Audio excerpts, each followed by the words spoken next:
estamos con Edith Rodríguez Cachera, relatora para los ataques contra la libertad de prensa en Reporteros Sin Fronteras de España. Has dedicado más de 30 años de tu carrera al periodismo internacional y la defensa de los derechos humanos. Con raíces franco-españolas y formación en ciencias empresariales europeas por ICADE y la Universidad de Reims, además del máster de periodismo del país, tu trayectoria profesional ha sido marcada por la lucha en favor de las personas refugiadas y de los periodistas perseguidos, trabajando en diferentes medios. Desde 2015 te has enfocado en tu labor en Reporteros Sin Fronteras, donde actualmente ejerces como presidenta, y en esta entrevista abordaremos un tema que toca de cerca la ética periodística y el turismo oscuro, con especial foco en el morbo mediático, así como la responsabilidad de los medios al cubrir estos temas tan delicados. Buenos días, Edith. Antes de nada, muchas gracias por tu tiempo. ¿Cómo describirías tu labor como relatora de los ataques contra la libertad de prensa en Reporteros Sin Fronteras? A ver, una forma sencilla para explicarlo es como que le tomo el pulso a cómo está la libertad de prensa, en este caso en España, porque soy la que monitoreo un poco así todos los ataques contra la libertad de información que se producen en suelo español, que afortunadamente en comparación con el mundo son pocos.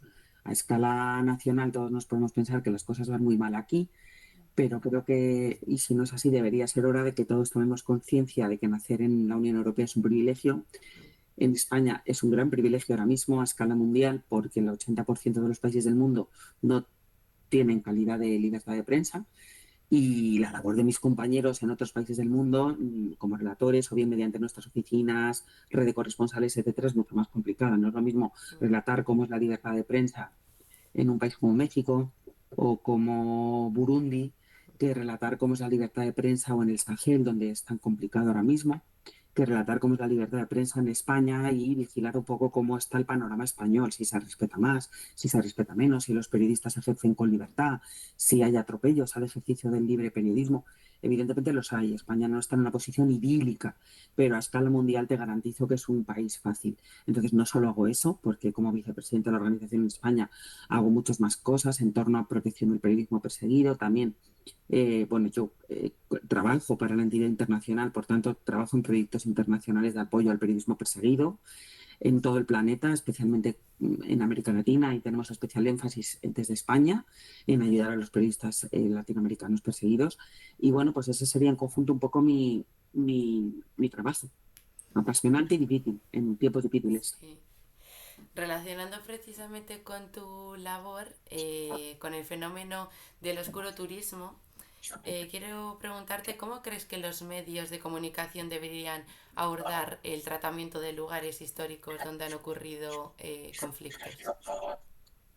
Bueno, en general quiero decir que se hace bien, porque por lo general tanto los corresponsales que están basados desde hace años ya en lugares, en zonas en conflicto, como los enviados especiales de medios que son solventes, suelen abordar bien tanto el contexto como el respeto a las normas deontológicas del ejercicio del periodismo in situ, ¿vale? Respetar las fuentes, no abusar de las personas que prestan testimonio en las zonas en conflicto, hacer preguntas respetuosas, no llegar demasiado lejos, no abordar a quien no quiere ser abordado, es decir, normas ontológicas de trabajo en zonas en conflicto, no poner en juego especialmente a las fuentes, a las personas que participan en sus reportajes, protegerlas en todo momento.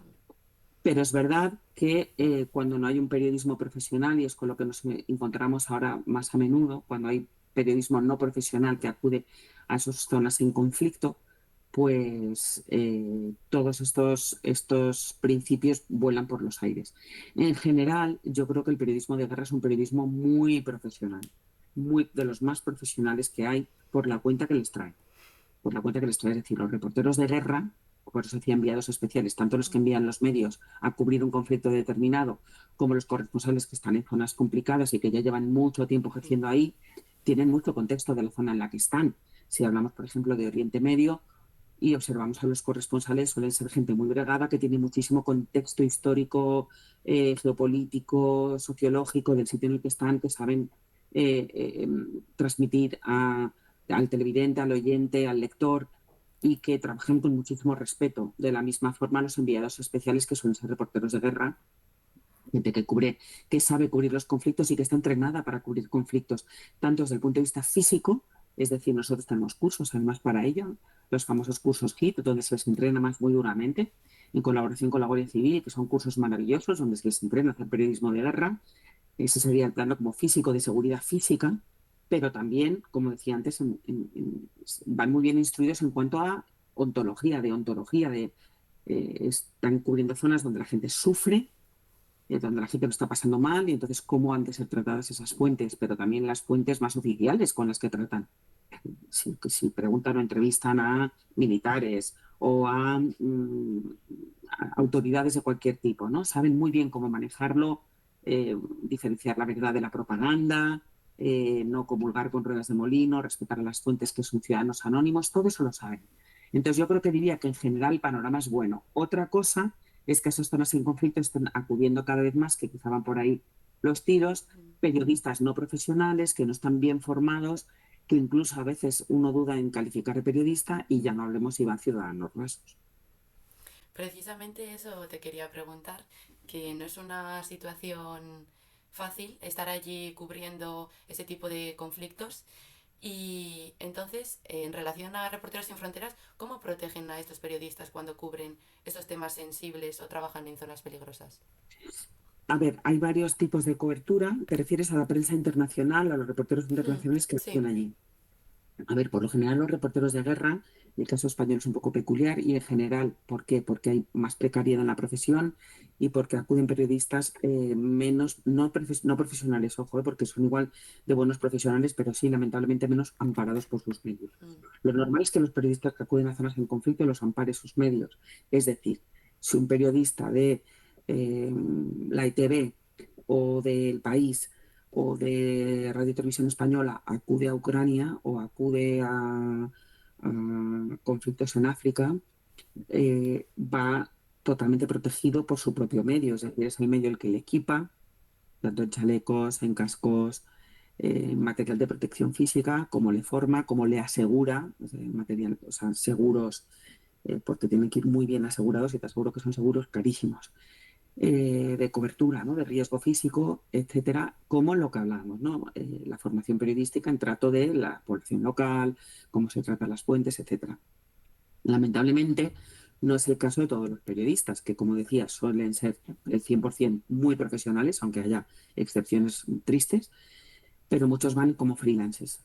¿Vale? En España esta cifra es alarmante. Por ejemplo, en la guerra de Ucrania nosotros hicimos un estudio que era muy preocupante, porque hubo una huida en masa. ¿Por qué? Porque era muy fácil acceder al territorio. O sea, un territorio al que era fácil acceder, que no siempre pasa en guerra. O sea, en guerra hay sitios que son sumamente inaccesibles y peligrosos. No era el caso ucraniano, donde uno se desplaza fácilmente con un vuelo a Varsovia y después con un tren o con un autobús y ya está en Ucrania. Son 4 horas era como acudir al conflicto en los Balcanes. Logísticamente no era muy complicado desplazarse de ahí. Otra cosa es entrar en los frentes de guerra, etcétera, pero llegar al lugar no era excesivamente complicado, a los aledaños. Hay otros conflictos en los que es muy, muy complicado. Entonces, todos estos freelancers que, como te decía, hubo una avalancha, en el caso, por ejemplo, de la guerra de Ucrania en el 22, de periodistas independientes, es decir, no protegidos por medios, sino colaboradores de medios, que fueron por su cuenta. Hay que ayudarlos. Y esto, para eso existe en parte la actividad de Reporteros Sin Fronteras, que no es ni mucho menos solo lo que hacemos, pero es nuestra labor, lo que llamamos asistencia, protección, seguridad. Entonces, ¿qué hacemos? Si vemos que hay una demanda enorme, por ejemplo, en el caso de Oriente Medio, en el caso de Ucrania, ya nos compensa crear lo que llamamos centros para la libertad de prensa in situ. En el caso ucraniano creamos uno en Lviv, que hemos cerrado ya por menos demanda, y otro en Kiev. En Kiev sigue existiendo. Desde ahí, porque nos sale más a cuenta que ir con cuentagotas ayudando a gente, ayudamos al periodismo local, que esto es algo en lo que quiero incidir mucho. RSF ayuda más a los periodistas locales, que son los que más sufren in situ, que a los internacionales, que suelen ir bastante protegidos. Un periodista francés, inglés, español, alemán suele ir bastante cubierto. Los que más sufren son los ucranianos. in situ, ¿vale? Que tienen las redacciones destruidas, que al final se nos percibe como una organización muy de reporterismo internacional y nosotros somos muy ayudantes de los periodistas locales, sobre todo los que son los que sufren en América Latina, en África, en Oriente Medio, en este caso en Ucrania, ¿no? Pero bueno, tanto para ellos, especialmente para los ucranianos y para los freelancers que no van cubiertos por sus medios extranjeros, pues montamos un centro, lo que llamamos un centro para la libertad de prensa, y allí ¿qué hacemos? Les damos seguridad física, es decir, les proporcionamos chalecos, cascos, formación en seguridad física, cómo te tienes que proteger, cómo tienes que cubrir zonas peligrosas, etcétera. También seguridad digital, porque esto cada vez es más necesario. O sea, en los conflictos a los periodistas se les confiscan pues muy a menudo en checkpoints, en controles, se les confisca el material, el teléfono móvil, los ordenadores, lo que lleven, las cámaras, las tablets, lo que lleven. Y entonces, cómo armarse en seguridad digital, no solo física. También se les ofrece asistencia psicológica, que es importantísima en las zonas en conflicto, e insisto, tanto sobre todo para locales, pero también para internacionales. Algún tipo de ayuda económica cuando se revela necesaria. Esto en lugares donde ha habido muchísima demanda, creamos centros. Donde no hay tanta demanda, se les da desde nuestro lugar de origen, es decir, desde España o desde nuestra sede central en París. Tenemos departamentos de asistencia que hacen esto. Es decir, nos llaman y nos dicen, pues me voy. Y soy un periodista independiente, es decir, no tengo la suerte de trabajar para un gran medio como la BBC o como un medio público como ITV, que van súper cubiertos, o como El País, o como que es privado, pero es un periódico con recursos, etcétera. Entonces, bueno, soy freelance y voy para trabajar para varios medios, que esto se da muchísimo.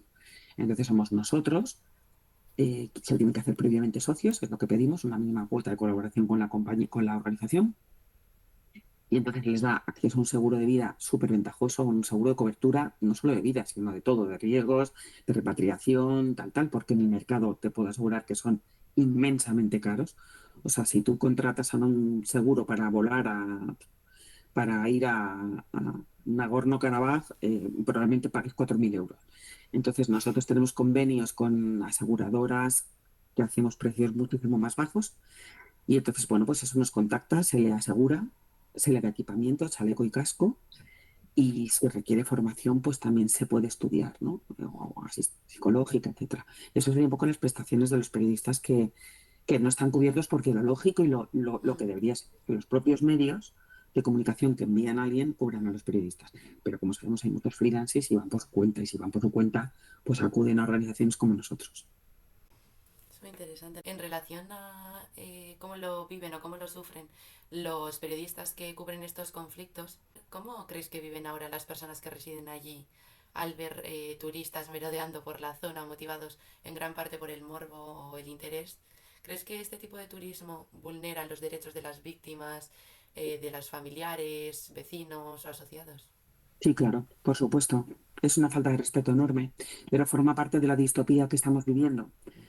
Y que yo creo que esto es más papel de un sociólogo que hizo interpretarlo, pero al final, por la pura observación, pues se debe mucho a la banalización del sufrimiento ajeno y de los conflictos que han propiciado mucho las redes sociales, por ejemplo, ¿no? Cuando tú estás en una red social, y yo lo vivo todos los días, de igual Twitter, que está en manos de una persona indeseable, o Instagram, estás viendo un gato, una receta de un postre de limón y un niño muriéndose en Gaza, y así pum pum scrolleando para arriba y para abajo. Eso que hace banalizar, banaliza completamente el sufrimiento ajeno. Si para ti el estar constantemente viendo, y esto hablo más de las generaciones jóvenes, porque no creo que vaya a hacer turismo a Ucrania gente mayor de 60 años. Igual la hay, ¿eh? Que nos sorprendimos mucho hace poco con turistas heridos en Afganistán, y había un señor catalán de 80 años que yo me quedé impresionadísima. No recuerdo si era un hombre o una mujer, pero yo dije, caray, 80 años de turismo en Afganistán, estamos locos. O sea, ¿qué haces ahí? Pero bueno, tiendo a pensar que igual es gente más joven simplemente por la forma física, ¿no? O sea, porque bueno, pues tampoco te apetece con cierta edad arriesgar tu salud yendo a zonas en conflicto. Pero bueno, sorpresas nos llevaríamos respecto a las edades, tampoco quiero entrar ahí. Pero sí creo que han contribuido un montón las redes sociales en ese sentido de banalizar completamente. Lo hemos visto muchísimo con el conflicto en Gaza. El conflicto en Gaza, como el ucraniano, pero sobre todo el gazatí, porque el gazatí ha sido un sufrimiento millones de veces superior, lamentando un montón el sufrimiento ucraniano, pero millones de veces superior al ucraniano. Eh, Hemos visto una población de 2,5 millones de personas en una ratonera siendo masacrada durante un año y medio sin cesar, sin cesar, sin cesar, sin cesar. Eh, Cerca de 20.000 niños, en total cerca ya de 100.000 personas. Por cierto, 200 periodistas asesinados por las fuerzas israelíes sobre el terreno, porque claro, como no puede entrar la prensa de Occidente, o sea, no puede entrar ninguna prensa extranjera, está vetado. Los únicos que transmiten esa masacre son los periodistas de Gaza, los locales, los que están metidos en ese gueto, en esa cárcel al aire libre, ¿no? Y ese sufrimiento se ha analizado por completo. Es decir, la gente lo descuenta, ya está completamente, como decía, está integrado. Y Mm. cuando el sufrimiento se integra en nuestra vida y estamos viendo a madres perder a hijos todos los días, insisto, entre una receta de un pay de limón, una rutina, ¿cómo se llama?, de skincare y de cuidado de la piel, pero es que eso son las redes sociales ahora. Entonces, si tú ya normalizas que, o en TikTok hay un vídeo primero de un gato, luego de un pastel, luego de una mascarilla, después de una madre que pierde a 5 hijos y que está muerta de hambre, y lo siguiente vuelve a ser otro gato u otra mascarilla capilar, pues lo banalizas, lo banalizas. Ya me sorprende más que vayan in situ a verlo, ¿no? Entonces, porque ya deriva un poco de la crueldad. Estamos además en un entorno geopolítico, especialmente con la elección de Donald Trump, que ayuda mucho a eso. Él es un mago de la banalización. Hemos visto cómo ha tratado Gaza. Solo una persona, una mente absolutamente insensible al dolor, psicopática, puede hablar de un sitio masacrado a niveles de Segunda Guerra Mundial, con centenares de miles de muertos, asesinados, niños, hablamos de 20.000 niños asesinados, bebés, que están ahora muriendo de frío y postear un vídeo donde se transforma en un resort y él, con inteligencia artificial, y él se toma un daiquiri.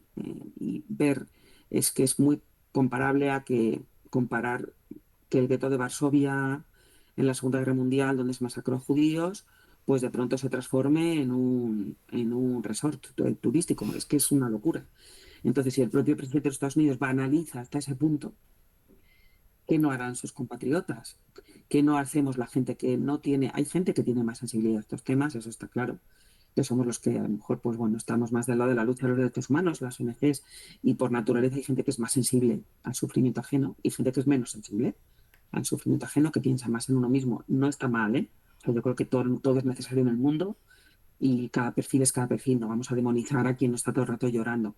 Pero si de por sí hay una tendencia a que la pantalla insensibilice y a que analicemos estos contenidos y encima de las autoridades, que son quienes nos tienen que creo que crear modelos, hay una insensibilización y una deshumanización absoluta de esta gente, añadiendo pues el toque racista, ¿no? Siempre a un blanco le va a sensibilizar más el sufrimiento de otro blanco, lo hemos visto claramente con Ucrania, que el sufrimiento de una persona más oscura musulmana.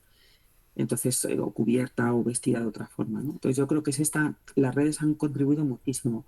¿Y cómo se lo toman las poblaciones locales? Pues eh, con desesperación. Yo he hablado con muchos palestinos que no lo soportan, ¿no? O sea, al final, eh, no solamente te ignoren, sino que te olviden y acudir ahí a ver cómo lo pasas mal, eh, es que es la palabra, es deshumanizador, es transformante, es que te cosifica, te quita tu valor como ser humano, ¿no? Entonces, bueno, en favor de un ego, ¿qué es lo que pasa ahora? ¿Qué es lo que pesa? ¿No? Es decir, yo he estado ahí, yo subo mi foto y subo mi película y digo que he estado en un sitio muy peligroso.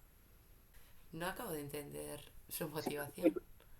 Como decía, esto creo que es más sociológico y psicológico que de nuestro terreno, pero por la observación creo que está muy relacionado con la época egótica que vivimos.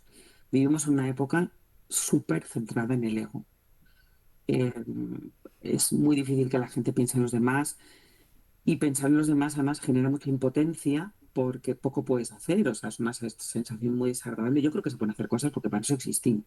Es decir, hay ONGs, hay organizaciones que existen porque sí tienen capacidad de actuación sobre el terreno y no hay que desesperar tanto a la gente como para hacer creer que no, que todo está perdido y entonces ya no ayudamos a nadie, ¿no? Que eso es lo que estamos viviendo un poco ahora. Y que además creo que se alimenta desde poderes muy interesados. Como no hay solución y como no se puede hacer nada, pues no hagamos nada, pues no nos manifestemos, nos hagamos a la calle y tal.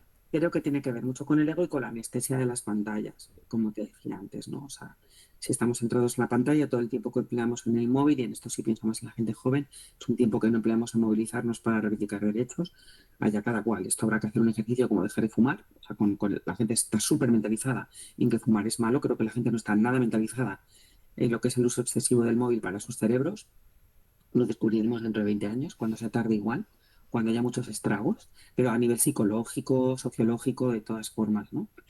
Eh, yo creo que por una parte está eso, y luego está el ego, es una época muy centrada en el ego. Las redes sociales alimentan mucho esto, yo he estado aquí, yo he estado aquí, y ya está, y lo hemos visto, no hay escrúpulos, se va trascendiendo límites.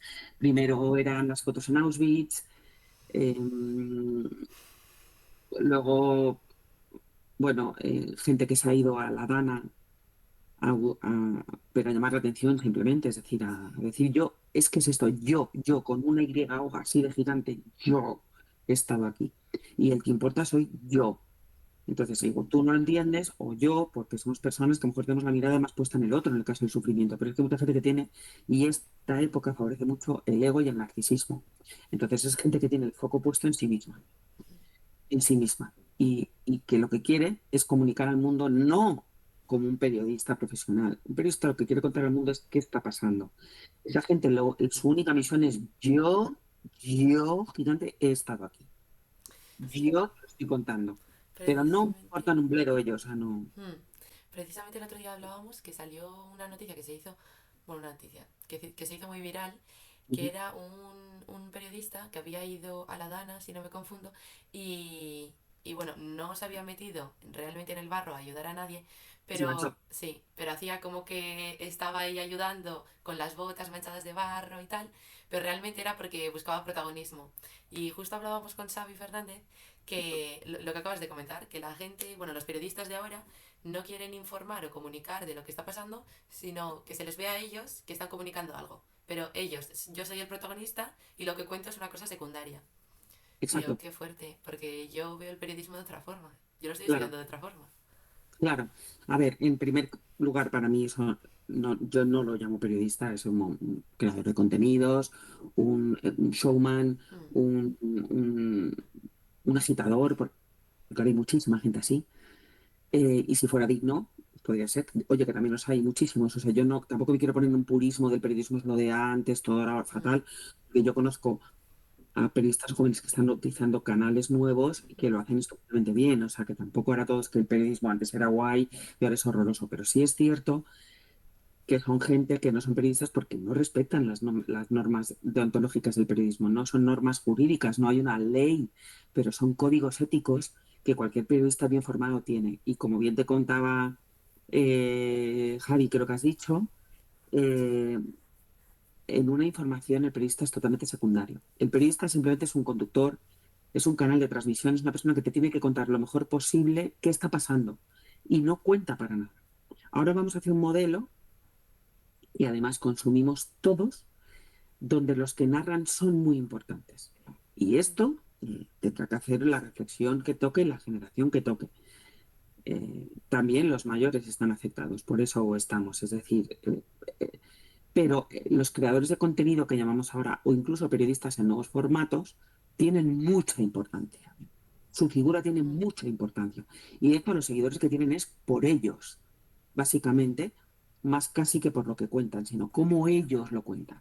Y la pantalla crea muchísima mistificación y atracción hacia el otro, te embobas mucho con cómo lo cuenta, esta persona tiene mucho carisma, etcétera. Entonces, al final, es muy difícil distinguir si de verdad estás ahí porque esa persona te está contando muy bien los hechos o porque esa persona te encanta, que tienes derecho a que te encante, pues está fenomenal. Entonces, hay quien lo hace con respeto y quien lo hace bien y respetando normas éticas del periodismo y quien centra mucho en ello. Pero ahora todo es así.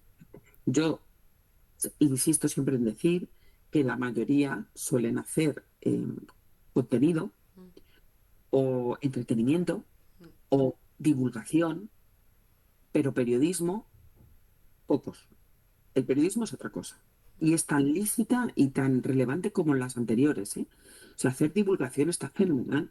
Hacer divulgación científica, por ejemplo, o divulgación histórica, o está muy bien, porque además es mucho mejor que haya una persona, pues yo que sé, joven, a la que le cueste leer o a la que no quiera tal, que se esté informando, pero mm, mm, tienes que ser riguroso, tienes que contar verdades, no tienes que cuñadear. En fin, y sobre todo el protagonista no eres tú. Y yo creo que los formatos actuales eh, privilegian mucho el yo. Entonces la gente, pero en general, como sociedad, en todos los relatos. O sea, si hablamos de enfermedad, porque yo pasé, porque yo, que está muy bien, pero que todos los enfoques narrativos ahora mismo, y yo creo que esto es muy importante que se dé cuenta la gente joven, todos los enfoques narrativos, sean de lo que sean, están centrados en yo. Yo pasé esto, de hecho yo escucho mucho a la gente joven y rivaliza en los relatos desde el yo, ¿sabes? Entonces es una época súper centrada en el yo. Y eso explica en la raíz todo lo demás. O sea, la gente muchas veces te cuenta un problema, yo los veo en redes sociales, ¿no? Está súper de moda, ¿no? Ahora hablar de salud mental, todo el mundo tiene problemas. Ya todo otra vez banalizado, da absolutamente igual una persona que tiene un problema grave que una que tenga un problema que es normal de la vida diaria. Todo se transforma en un drama contado desde el yo. Y entonces, ¿qué hacen los demás? En vez de decirle, te entiendo, ¿en qué puedo ayudarte? Es yo también, o yo más. Es decir, la gente no tiene un enfoque de bueno, cómo puedo ayudar a esta persona, sino mucho más como yo también, yo, es que insisto mucho en esto porque es lo que está detrás de todo, porque lo que te lleva a ir a una guerra o a un sitio donde la gente sufre y sacarte fotos o tal, es literalmente que te importan un bledo. O sea, lo que te importa es tú y poder decirle a los demás, yo estoy en Ucrania o yo estoy en Afganistán y estoy viendo a los talibanes. ¿Qué efectos tiene esto sobre la población local? ¿Cómo estoy blanqueando, que esa es otra arista? ¿Cómo estoy blanqueando regímenes opresores con mi presencia aquí? Me importa un bledo. Entonces, si te importa un bledo, ¿qué te importas tú? O sea, la población local no te importa nada, porque ahora hay turismo en Afganistán, ¿no? Es un gran ejemplo, porque no es una zona en conflicto, pero es una zona horrible. Tratan a las mujeres con menos derechos que a los animales, y es literal esto, ¿no? O sea, hay turismo. Los talibanes no tienen un duro. Es un país que se ha visto por sanciones totalmente privado de la ayuda internacional, un país paupérrimo, súper pobre, y que está intentando atraer turismo. Y hay gente que va. Hace poco lo vimos y lo podéis recuperar. No sé si os sonará porque fueron víctimas de un intento de asalto, no lo recuerdo bien, o disparos o tal. Ahí había turistas españoles, que es cuando te digo que vi un señor de 80 años, o una mujer o un hombre, no lo recuerdo. Pero sé que era octogenario, que dije, Dios mío, pero que hace un octogenario en Afganistán, o sea, ¿qué es esto? Bien, ir a Afganistán es blanquear el régimen afgano. Estás diciendo, pues en este país, ya, allá tú con tu ética, a este país se puede venir y hacer turismo, pero tú sabes a quién estás dando ingresos. Tú sabes a quién estás dando ingresos. Ahora bien, si vivimos en un contexto en el que hacen esto los futbolistas, se hacen Supercopas Arabia Saudí, contratos millonarios, Juegos Olímpicos, pues ya está. Esos son blanqueamientos de regímenes. ¿Qué estás favoreciendo? Es lo que te decía del compromiso de las autoridades? ¿Qué mensaje estás lanzando a la sociedad? Pues que da igual. Ahora mismo la gente no hace falta que sean zonas de guerra. La gente va a muchos países que son dictaduras severísimas. Bueno, España lo lleva haciendo con Cuba un montón de tiempo. Haces así, te pones tus ojeras, no miras cómo vive la gente del lugar y ya está, ¿no? Pero bueno, para mí ir a blanquear al régimen talibán, pues que prohíbe el habla, ya no la ropa, el habla, prohíbe el habla a las mujeres, pues si tú quieres ir ahí a darles ingresos, no sé qué clase de persona eres. Totalmente, totalmente de acuerdo, la verdad. Bueno, para concluir, para aquellos que trabajan en el ámbito del periodismo en zonas de conflicto, ¿qué consejo les darías para abordar estos temas con responsabilidad y respeto? Pues que lean sobre y se formen sobre ética periodística. O si no, que no se autodenominen periodistas, es muy fácil. Ahora mismo está muy en auge, o sea, cualquiera puede hacer periodismo. Esto pasó mucho, empezó, yo lo tengo muy cifrado en mi cabeza con los movimientos de 11M, etcétera, las primaveras árabes, cuando el mundo empezó a ser más accesible por el low cost. Antes volar, te lo garantizo, cuando yo era joven no era tan barato y desplazarse no era tan barato, ahora es bastante accesible, ¿no? O sea, Internet ha hecho que afortunadamente, ¿eh? que la gente encuentre un Airbnb en cualquier lugar del mundo, que encuentre vuelos que más o menos son accesibles, por tanto pues, te puedes plantar en cualquier lado, etcétera, ¿no? Yo me acuerdo cuando empezaron, y no sé si lo recordarás, los movimientos indignados, por ejemplo, en Grecia, que duraron un montón de tiempo. Yo empecé a ver a mucha gente que no era periodista, que se agarraba un vuelo y se vaya a cubrirlo para Twitter, cuando Twitter estaba en pleno auge, y entonces pues decían, estoy aquí en la Plaza Sintagma, ¿no? Y empezaron a hacer un falso concepto que nosotros defendemos muchísimo en otros países, que es el de periodismo ciudadano. Mm, El periodista ciudadano hay que cogerlo con pinzas. El periodista ciudadano en regímenes opresores tiene que existir, por ejemplo, en Marruecos, en China, en Egipto, en Rusia, en Birmania. Hay auténticos héroes que son a los que defiende Reporteros Sin Fronteras, que son los locales, en un régimen como el chino, por ejemplo, en la pandemia, que es gente que con mucho valor, porque no existe el periodismo libre, no mm, existe, no hay redacciones, o sea, es el periodismo oficialista del Partido Comunista Chino, y esto cuesta mucho entender en España, en Occidente, que hay países donde no hay periodismo, o sea, no existe, solo oficial. Bueno, pues había gente de la calle en esos contextos, el periodismo ciudadano está súper justificado, porque la única forma en la que puede salir información no oficial es gente muy valiente que hace así y se va a los hospitales de Wuhan jugándosela y graba. Y entonces nosotros los consideramos periodistas, aunque no tengan el título, no ejerzan. ¿Por qué? Porque pagan tal precio por hacer eso y por informar al mundo de lo que está pasando en sitios que son súper difíciles de cubrir, que esa gente hace periodismo ciudadano y los defendemos como tal.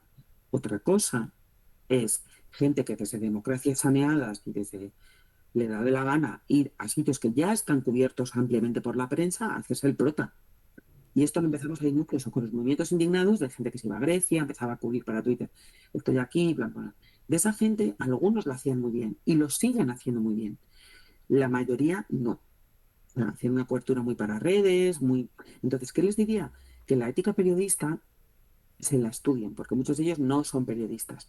Y aunque sea una profesión que se curra mucho por ser, por el oficio, no hay gente que no tiene el título, es una excelente periodista. Es como la medicina, que tienes que pasar por la facultad. El periodismo es un oficio, tú puedes ser periodista sin ser titulado y además un gran periodista. Pero es bueno que también leas y aprendas y te formes sobre lo que es la ética periodística. La ética periodística, insisto, como arrancamos la conversación, te forma sobre cómo respetar a las fuentes, cómo protegerlas, que es muy importante. ¿M? Porque los periodistas occidentales, los periodistas extranjeros, llegan a los sitios complicados, en conflictos, en catástrofes naturales, que no hace que sea solo conflicto o guerra, zonas carcomidas, por ejemplo, en América Latina por el narcotráfico, por el crimen organizado, donde las personas que te hablan se juegan muchísimo y después se vuelven. Pero las fuentes se quedan y son fuentes que muchas veces están en peligro, se están jugando la vida por pasarte información a cambio de nada, a cambio de nada. Entonces, que protejan las fuentes. Todo eso te lo enseña el periodismo. Cómo proteger las fuentes, cómo cuidarlas, cómo sobre el terreno no dejarlas expuestas a represalias, cómo la información es lo más importante y no tú.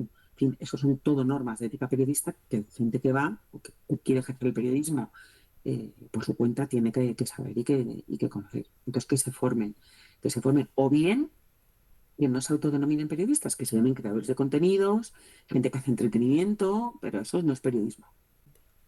bueno, pues muchas gracias por Gracias a todo. ti y espero haberte ayudado.